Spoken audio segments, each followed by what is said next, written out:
My name is Agnes Mwangangi. I am a radio news editor for the national broadcaster, that is the Kenya Broadcasting Corporation in Kenya. I have done several things.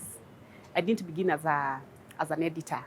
I began as a news presenter. I would produce programs. I went to current affairs programs, and then finally I settled on news editing. Speaking about news editing, fact-checking, disinformation, I think I really want to appreciate first this kind of training between Spain and Kenya for journalists in matters fact-checking. This is a very important phenomenon. We know that previously we didn't have this because then there was no fake news, there was no disinformation. We didn't have the flurry and the number of the information that we have right now. Because of social media, you realize that there's a lot of information flow, and much of that information is not true, it is fake, and it is not easy for the consumer to tell whether it is true or not. So then that calls for the need for fact checkers, people who are there to check whether this information is true and to ensure that the audience is not misled, because it is very easy.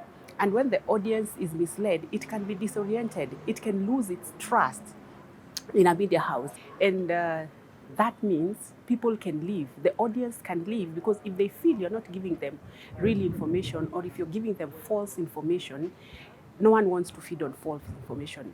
So this training is very important, especially for journalists in Kenya, because many times we find ourselves in a catch-22 situation where you have a story, you have an article, you can't verify. It has been written by citizens, what we call citizen journalism. And so if you're just there, you're not checking, you may end up even distributing, sharing this information, and you can mislead a lot of people, and this is something that we do not want. I think this training is very, very important to debunk some of the myths also, because there have also been a lot of myths around information, around the information that we are sharing, and especially around COVID-19. You remember that initially when COVID-19 came, because it came, there was a lot of false information about it. Oh, COVID-19 this, COVID-19 that, and people are not sure what to do. So much so that it has affected the uptake of vaccinations. There are people who are still afraid. They will not take up that vaccination because there are those who believe, oh, there is a hidden agenda behind this vaccination, or they want to kill the African population, or they want to reduce the population in the world, and that kind of thing.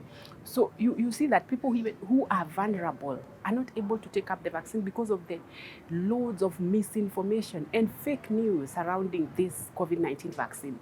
So when we as journalists who are pace setters and who are important in society, when we have information, we know how to debunk, we know how to fact check, this will be helpful, because then we will also help even those that are stuck in disinformation. They are not sure what to do. They have no one to tell them this is the right thing. So for me, this is very important, and I am sure it is going to go a long way in helping people who are there, who cannot make decisions for themselves, to make decisions that will positively affect their lives.